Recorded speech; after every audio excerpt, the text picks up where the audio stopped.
Good morning, everybody. Actually, I would have made this video yesterday, but I had no power. And I'm just going to cover, like we've had almost like a hurricane-type natural disaster in the last 4 days. And I'll give you a little insight here. I wasn't sure how, if I would be able to share this and without looking too crazy, but I want to share it. Maybe about 5 days ago, my friend Austin came by, and you see me sometimes do the little meetings with Austin, or a little fellowship.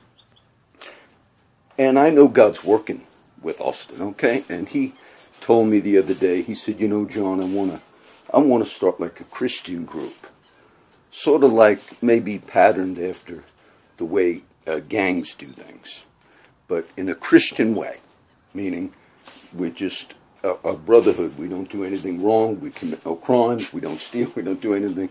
We just are sort of in that sense. And I told Austin, I said, I've always felt that a lot of kids that you see that get involved in different gangs and all, I said, something that appeals to them is that a lot of them have no family. And then when they join the groups, that group becomes family. And I said, really, in the church, I taught a lot of this over the years. The church, the word in the New Testament is ecclesia, or ecclesia. But I said, that's what that word means. It means a community of people. That's what that means. A lot of my critiques when I was doing the AA critiques, meaning what was some of the criticisms that I had. I learned early on from, reading some of the early writings and all of the AA, that really what they patterned it after was that. It was a group of people that met on a daily basis and openly shared their struggles, which that is church in a sense, okay? I'm not saying AA meetings are church. I'm saying in a sense that was the original design. And then some of the people that benefited from that, some that actually got clean from AA and got clean. I used to hear criticisms where they said, the church never helped me, religion never helped me, and many of them were really benefiting from the AA groups, which is good. And I saw them sort of like rebellious kids, not recognizing, as they said, some said, Jesus never helped me, religion never helped me, I tried church, but I have now found community in these AA groups.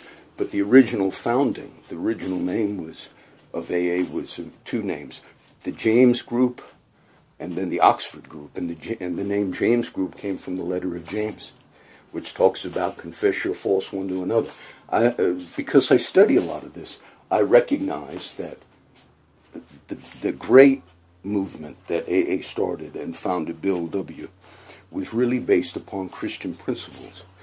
And I saw many of these kids who were critical of Christianity or of Jesus Christ. I saw them as rebels that were benefiting from something that God himself instituted in the sense of community. But they weren't able to recognize that. But they recognized that they got tremendous help by meeting daily and being open with one another. They were benefiting from a partaking, that's the Lord's Supper, bronze thing that my friend Bear gave me. They were benefiting from that community that was really instituted by Jesus. The whole, so how does this fit what you're saying? The gang thing is also community. I'm not justifying gangs. I'm saying that's why the younger kids are drawn into it. It's a sense of community. So, when my friend Austin said, I want to do like a Tribe of Judah thing, John, I said, Austin, I said, I believe you can do it. Look, I was younger than you, and I didn't go down the road as far as you went. I said, but I was on the way to that type of road, being here, telling some of the stories. I was just a young kid, and then got converted early on, 19 years old, and then said, I'm going to start the ministry or various aspects of it. I said, surely you can do it. Yes, you can do it. You can make that change. So I just shared that. I wanted you to see that the community now. The last when I talked to Austin that 4 days ago, he was asking me, he said, John, some of the scriptures, which I happened to have just read that night, he said, when it talks about darkness over the earth and there are signs in heaven, and Austin said, like when we had the power outage like 2 months ago. Now look, we have a lot of power outages here, so I'm not saying it's a big sign, but follow this. He's asking me 4 days ago, he says, for instance, John, when the power goes out in Flower Bluff and Corpus, couldn't that also be like a sign in a localized way that, yes, darkness is coming? And that, I said, yes, Austin. I said, actually, I kind of was sharing that in some of my teachings, that you could see the kingdom even manifesting in natural disasters in a localized way. Okay? So that happened to have just been his question. And that night I read in the gospel, which I didn't pick it out, but I read the chapters of Christ on the end times in Luke 20 and 21. So it was the same verses. There will be signs and all. Okay. That's why it's going to be hard to share.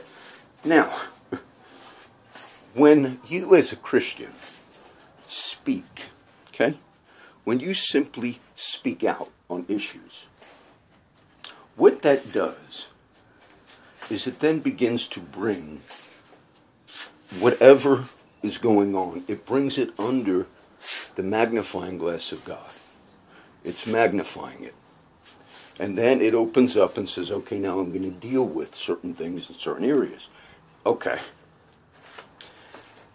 That morning, now it might have been Sunday morning. Today is what? Tuesday. Because the power was out. I was doing my praying, and I went to a side of my yard set up for my prayer things. I showed you that, those who watch the video. And I haven't really looked that way, which would be looking sort of east, northeast, okay, in the yard that way. But there was huge clouds coming in. And, but one looked like the face of God or Christ. And I almost thought, ooh, I'm going to get a picture of that one. Sometimes you see people post pictures, that looks like Christ or looks like Jesus. And I remember before Pops passed away, the last year, I would tell Pops, man, I look up a lot when I'm praying, Pops, I'm by the water. Pops says, yeah, Preacher John, I'm looking at the clouds a lot more, John. I said, it just, I said, Scripture talks about that, and I'll stand on some of these little granite patios and just look up, like we're in this kingdom. So I saw that cloud, and it was significant enough, and it was dark because there was light on one side, and I live right by the ocean here, so you could see very interesting formations because of that water effect. So anyway, I didn't make a big thing out of it. I just thought that was interesting. Well, then, sure enough, we got hit by almost, I'll tell you, the weather we had and the natural disasters in the last weeks are still ongoing, has cost this community millions and millions of dollars. Now, I'm going to explain this to you. I want you to get this. They had a water boil notice. I think I already mentioned that, meaning sometimes, this is another problem we have in this Corpus Christi, sometimes the water is not quality because of various reasons. And then they have to say, we're going to flush all the, fire hydrants and all, we've got to clean out the system. Now, that's very expensive because many of the restaurants and coffee shops can't open up. Well, that happened. I said, we're going to go, it's going to cost the community another few million because all these restaurants can't serve coffees or sodas or anything because they use the water. I still drink the tap water. The whole last few days I've been drinking tap water. Why? Because you're brave? No, because I like to drink water and I like to put ice. And so I don't really follow it that much. So that was the beginning of, then we had so much rain. We broke records of rain. Streets flooded and all. Okay, and I'm checking the news all day. Then we had a power outage. This is all going on, and it's still going on as I speak. It all started that Sunday. Now, the power outage, we have them every so often, and I don't go to coffee shops anymore. I used to go to them a lot. But it's been a few months. I thought, oh, I have no power. I want to do the videos. So I went. Of course, they're all out. A water boil notice, besides power being out, besides the streets flooding. There was enough natural disaster. And one I want to mention, Aransas Pass. I have never spoken on any corruption about Aransas Pass until last week. The last few weeks I posted that little link about that kid that was at work at some business in Aransas Pass, which is a little town right that way, okay? And I posted that. The cops of Aransas Pass went in looking for some other suspect by the name of Keith. And they couldn't find the Keith. This is documented. I put the links up. So the lady at the business said, we have no Keith here, but we have some boy named Casey. Forget the exact name, but it started with a K. And he's a 21-year-old kid. So the cops went in and arrested him, planted evidence on him, and beat this kid up. Now, people have given sworn affidavits to this, all the other employees there. They realized it was the wrong person, so they would have looked bad. There were 6 officers, I believe, or 6 sworn affidavits on this. And that was the wrong kid. And they even planted evidence. And the 6 witnesses testified all of this happened. Well, now they've gone after that kid. And I posted that. Aransas Pass, if you saw the pictures of the news yesterday, I can't do all the links. Just look. It looked like a hurricane hit that town.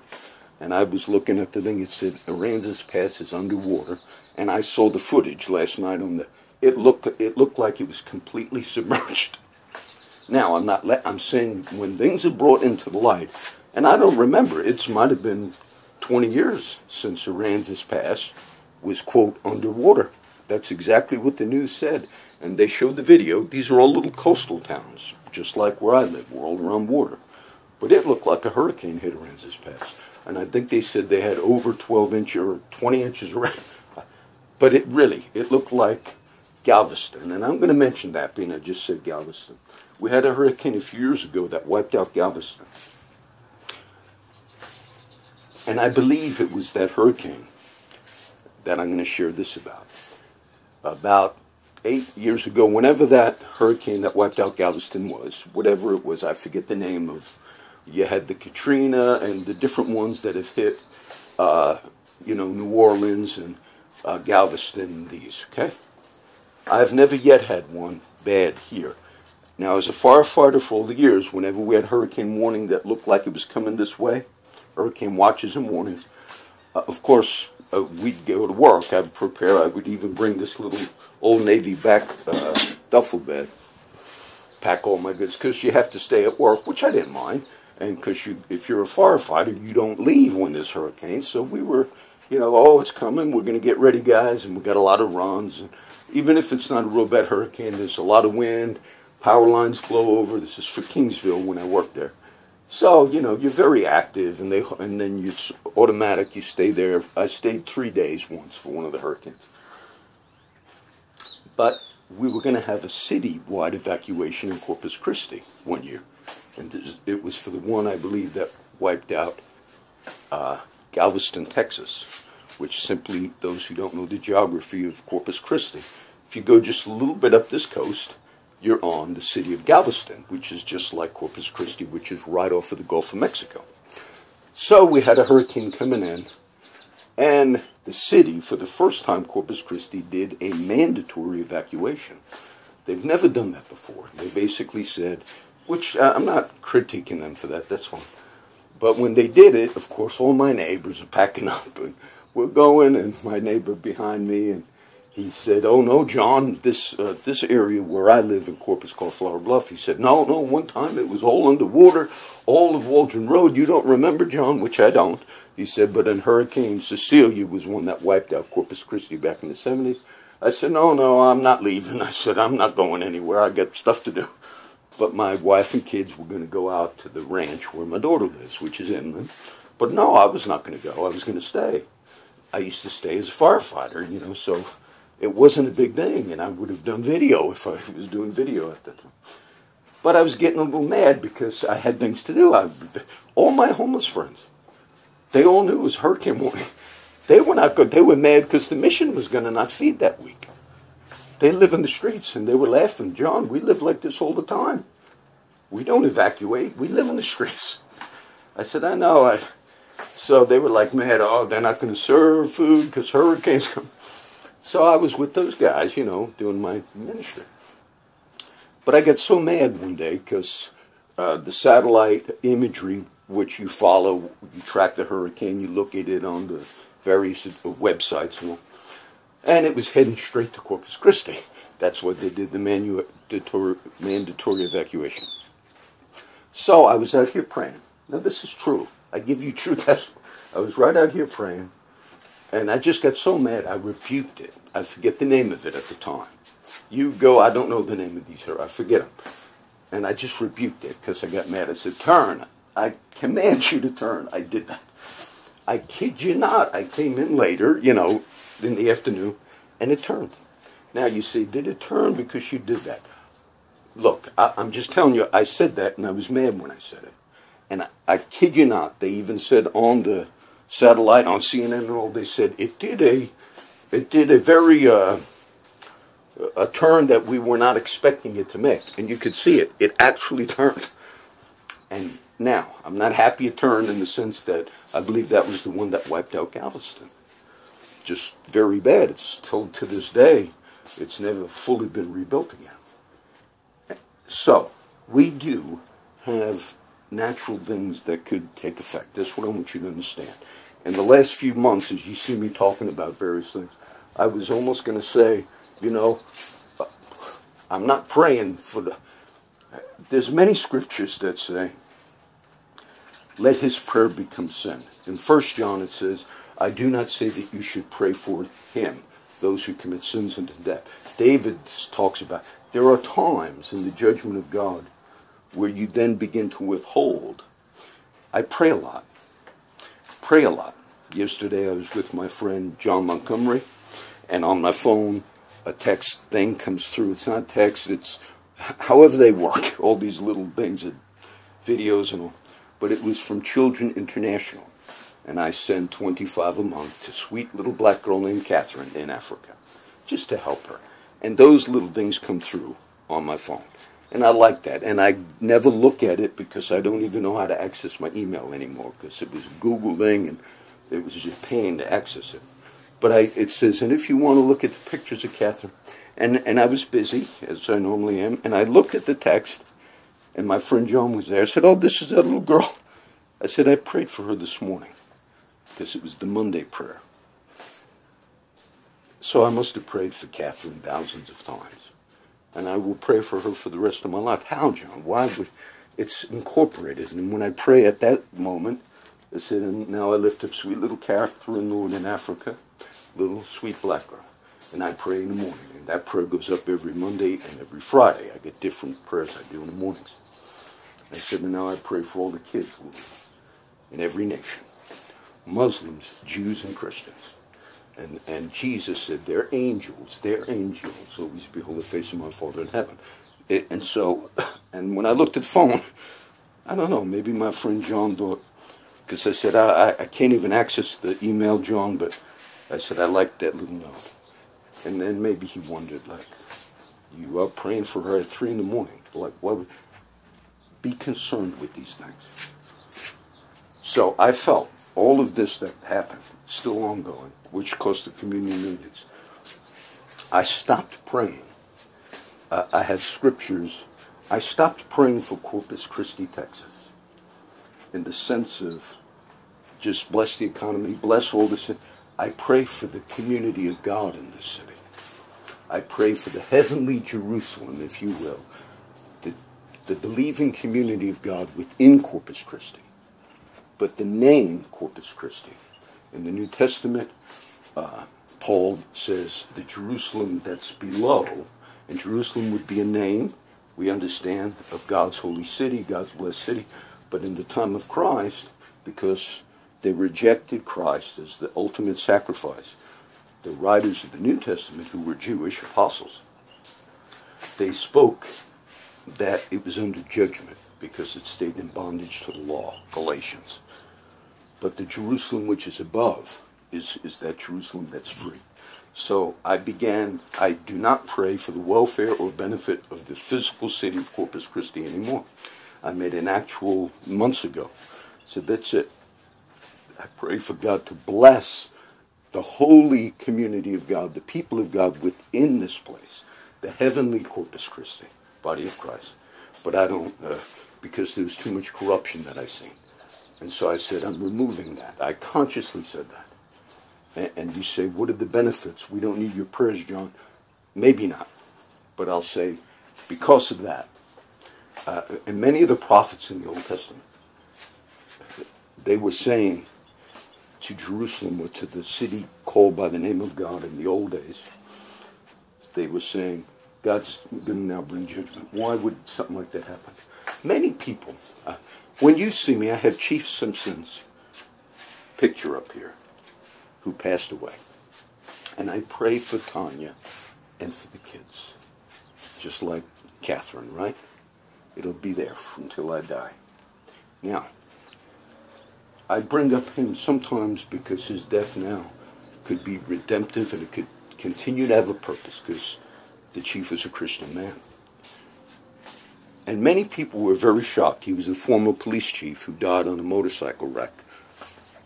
A little town coming back that way. The other side, come back from Rockport. A lot of little towns around here, around the water. And it is aesthetic, very beautiful in that sense. But the community was rocked when Chief Simpson died. Now, I was not happy that he died. And I felt bad that he died. But I noticed a lot of people, even some of my preacher friends I saw in the media, were almost in shock. And I thought, how much shock would you be in if you found out that somebody actually purposefully set him up to kill him? You would really be outraged. But because it was an accident, and most of you know the story, a kid was coming in a truck, and the chief had swerved, but the kid was not drunk, he fell asleep. They investigated all this, and the chief was not drunk, but he had a high level of alcohol in his system, but it was legal. And so it was a tragic thing, but there was no real wrongdoing in that, okay? It was truly an accident. But people wanted a sense of, because he was such a nice man, Chief Simpson, and so well loved. And if you look at the picture, I have his picture up here, there he is. If you look at the chief picture, I mean, maybe I'll try and take a picture. He was just real nice, the chief. He was a black man. And very well loved, and they just recently did his 1-year death anniversary, just recently. But if you found out, and some people almost, I think, wanted to, because his wife is now suing the Harley-Davidson company. He was on the Harley, and they're suing because of the braking system. And I don't know if that's good for them to go down that road, but I think maybe there's a sense of such a good man, such a good life taken. But say if you found out that somebody did that to him on purpose. To my preacher friends that were so shocked of his death, almost seeming like an injustice, but there wasn't. But say if you found out that somebody had killed him. But do you know there are cases, black men that have been on death row. Listen to me. And then later, after many years, and some of these black men were Christians, and they were released. And then when they looked into those cases, these documentaries, some of these black men, the prosecutors were still going to put those guys to death, knowing they were innocent. And none of you black preachers even seem concerned about that. And you say, we just preach the gospel. But yet you were shocked at a death that occurred of a brother in the Lord that there was absolutely no injustice in. Think of that. Think of that. So I removed some of my prayers, all of them, that deal with, because I saw how the system, for various reasons, in these other cases, wanted to settle things. It's upsetting to the community that there would be a drive-by of 2 young children that were killed. It's terrible. And those are the types that the resources, I understand the prosecutor's office, DA's office, cops, and all, I understand they're flooded. They're flooded with crimes. And I understand it's not their fault that they're flooded with crimes. And I understand that the people that are committing crimes, that are flooding that system, they're at fault. I understand all of that. But sometimes when you have a notable one, maybe, like I said, the Gaetan case, they said, we have to solve this. There are 2 young kids that were shot in a drive-by. I get it. But then as you move forward, you say, we've got to do something. If you have to do it right. And if you recognize it's important to investigate. So any of those unjust things are not good. Oh, this is going to be too long, this video. I want to give you, and I wanted you to see, I'll look at my notes. I want you to see that. And the water boil and all these things, it made me think, because Austin had just mentioned it to me, and that night or the night before, I read where Jesus says in the gospel, I'll start doing a little verses before I run out of time. Let me do a few. I'll give you mouth and wisdom, which all your adversaries will neither be able to gainsay nor resist. In your patience possess ye your souls. Not a hair of your head shall perish. I hope I remember to do this in a second. In your patience possess ye your souls. And then he says, for these are the days of vengeance, that all things which are written may be fulfilled. Until the prophets in the Old Testament, they spoke, but there are times things were written. And when the words go forth, that opens up a gateway. Jesus said, and these are the days of vengeance, that all the things that are written may be fulfilled. But woe unto those that are with child, then that give suck or nursing in those days.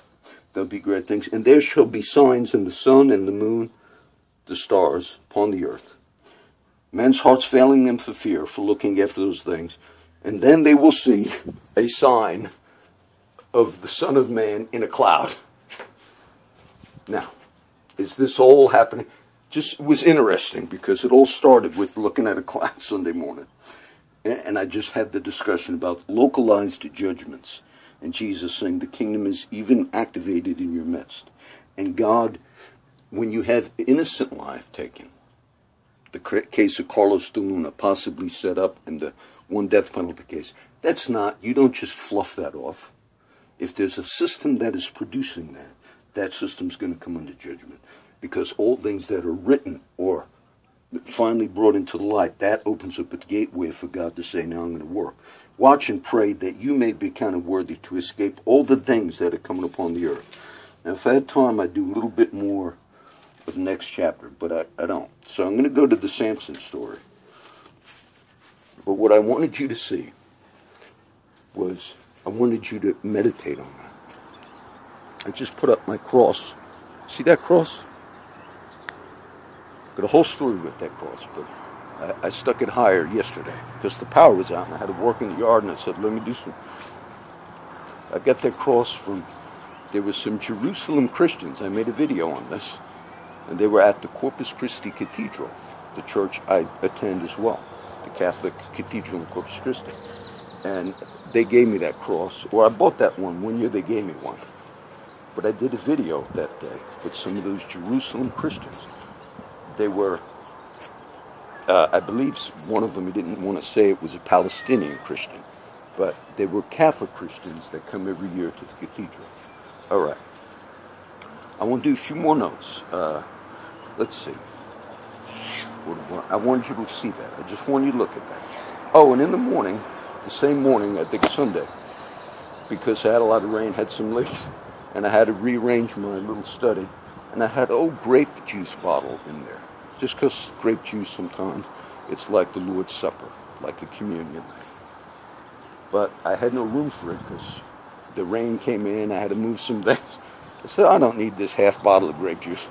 And the ground was flooded.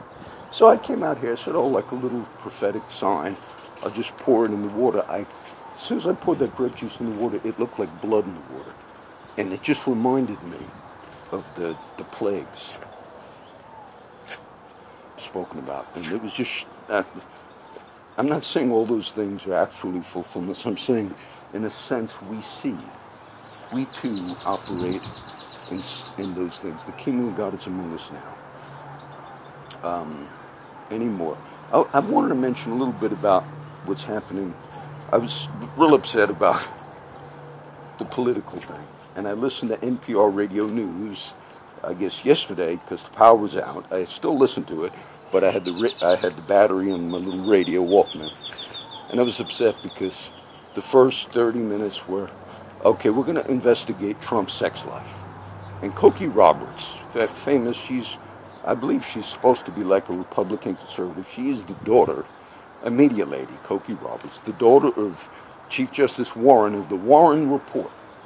My friend John Montgomery did not know that, and he's very politically minded, John.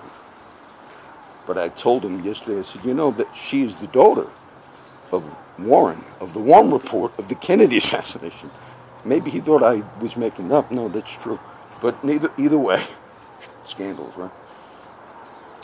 They went after Trump, in a sense, and she said, well, we need to know his sex life. If we're going to have somebody run, we should go all the way back 20 years.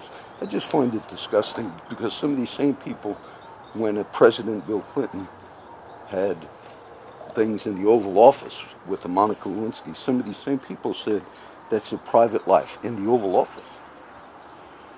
And some of those same people now are saying, we do need to know about Trump's sex life all the way back until he was 20, because it just upsets me, the hypocrisy of it. And then at the top, they did a few more like that, and then the NPR News lady said, and the supporters of Trump, but they don't seem to care about anything. They're just ignorant people. That's news. And then at the top of the hour, which would have been 8 o'clock, this was the 7:30 to 8 thing on NPR, it said, and then we go to a pastor who says, quote, Trump is a very evil man. Look, I could find many, many people, women, that Bill Clinton made advances towards, that would say Hillary is a very evil woman. But you don't find that as the top news story on any media outlet anywhere. So if you want to find some pastor in the Bible Belt that says Trump, quote, is a very evil man, and you make that the top upcoming story at the 8 o'clock hour, and the New York Times hit piece on what you're seeing, John, do you think Trump's a good man? Or I think none of them are good men or good women. But if you did an honest evaluation of things that should really be looked at, and the Benghazi thing and all, I don't think that's a hyped up thing. I think it's a serious thing, because as Secretary of State, you had an American U.S. ambassador by the name of Stevens actually sending communication to the State Department while he was the ambassador in Benghazi, Libya, saying we might get killed over here if we don't get an increase in protection over here. And that was denied. And then he was killed.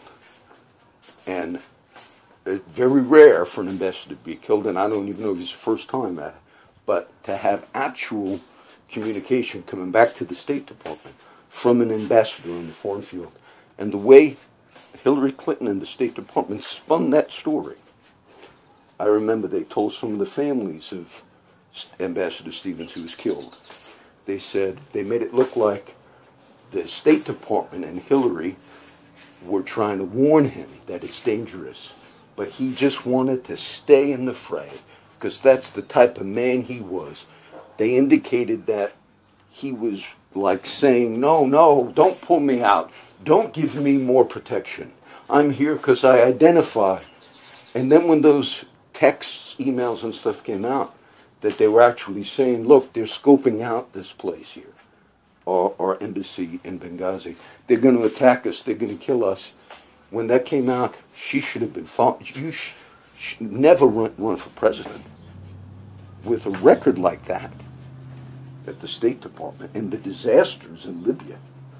And you could make a case that it has been the worst foreign policy of any Secretary of State in the history, if you look at our relationship with the reboot of Russia relationship that Hillary said we were going to do, and we're at the verge of a hot war with Russia, and for her, now that would be things you should deal with, not 20 years back of Trump's girlfriends. So the Dow went up 200.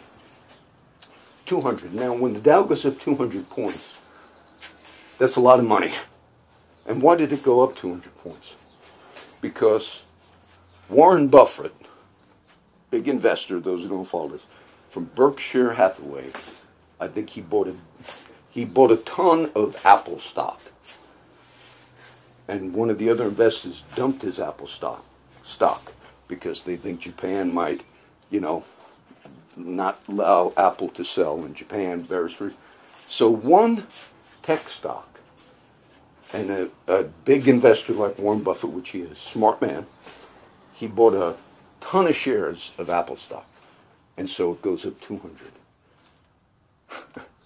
Tell you what, if you looked at the world scene of the whole economy, and for a system like that to go up, the amount of value 200 points represents in the Dow, and for it to be responding to something like that, why is oil up?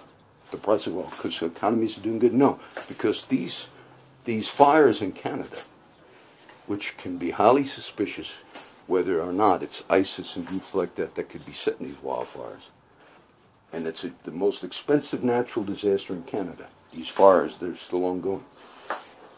They're taking place right where the oil sands, oil production, that famous oil sands, the political issue in this country. That's why it's going up. It's not going up because the economy of the world is doing good. Some of the other economies they're not doing good, so they're downsizing, and that will also help the price of oil go up. So these are not signs of great economic things, but yet because of those reasons, the Dow goes up. I don't trust that. I got to do Samson. All right, and I'm going to end with Samson. Chapter 16, famous story. I want you to see, I guess I'll just tell it. Samson, he's still having conflict, and we're going to read the conclusion of Samson in here, Judges 16 right now.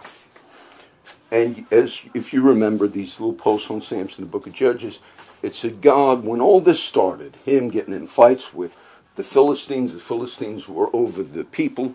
People were real upset. They're like, oh, we were happy living in depression. Now you started all these problems for us, Samson.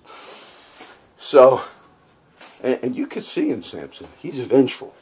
He is vengeful. So he goes to a city, Gaza, and he sleeps with somebody.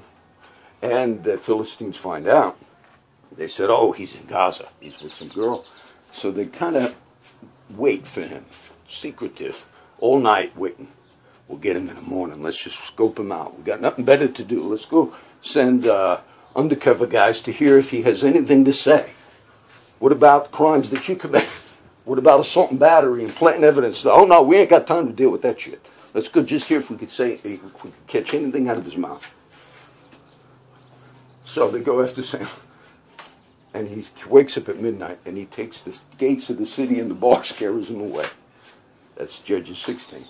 He says, all your little security here, I'll take the whole gates out. And so he goes and famous Delilah. And then he goes to Delilah. He falls in love with Delilah. And the Philistines say, we need to understand where he gets his power from. We're trying to get this guy, and we just can't get him, so do you know where he's getting all this authority from? They said to Jesus, who gave you this authority? And so Delilah, and it's famous, and Delilah says to Samson, so where's the power from? And he starts telling her, well, you got to tie me with cords, but they can't be old cords, they got to be new cords, and they got to be 7 cords, and he's going back and forth, but he's not telling her where he gets the power from. And then he gets a little closer. He says, well, you got to braid my hair. And that wasn't it. And it says, there's some funny verses. It's like she nagged him. nagged him. And it came to pass, when she pressed him daily with her words and urged him, so that his soul was vexed unto death. That's funny. A lot of preachers laugh when they get to that. It says she was on him and on him and on him. It says his soul was vexed to death. You see, all the Philistines, everybody else couldn't stop him. But the woman was like, tell me. He says, I'm going to die. I'm going to tell you. And he told her, he said, it's in my hair. He said, I was dedicated as a special vow, a Nazarite unto God from my youth. And it's in my hair. So they cut his hair. The Philistines then are able to capture him. He didn't know God had left him. He was going to fight as he did before, but his hair was cut. And now remember, the verse in the gospel I read that same night said, not a hair of your head is going to perish, and in your patience possess your souls. Just so happened I read that chapter in coordination with this one. So he's captured, and it says they were mocking him. They had him in jail. They were looking at him like, you buffoon. And he waited. In your patience possess your souls.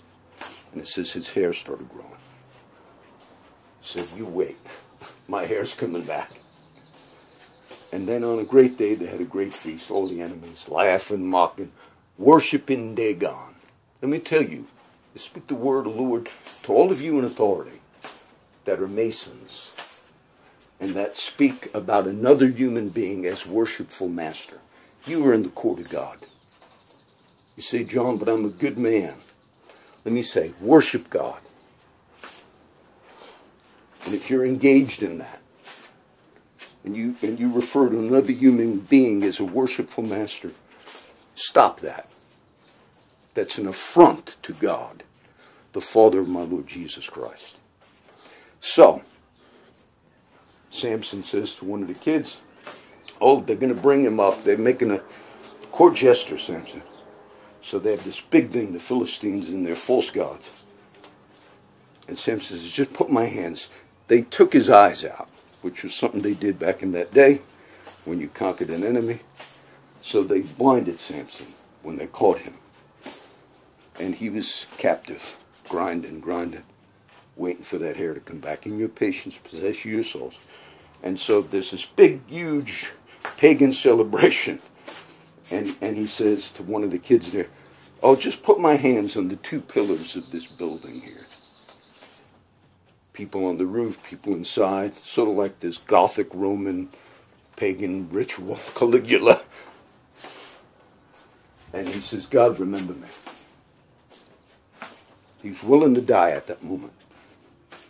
Let's read it.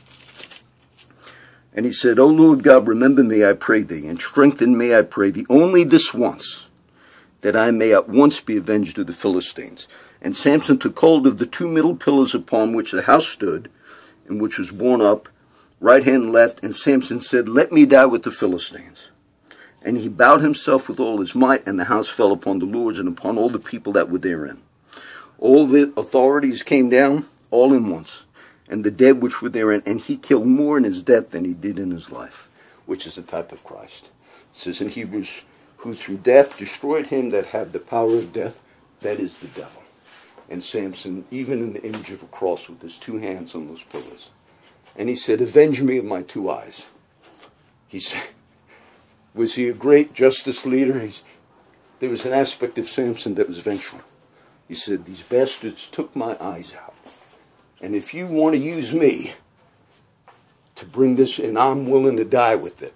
That's what he did. But he had courage. And Jesus, in his death, says, slew him that had the power of death, that is the devil. Okay, I went long. I just want you to see that.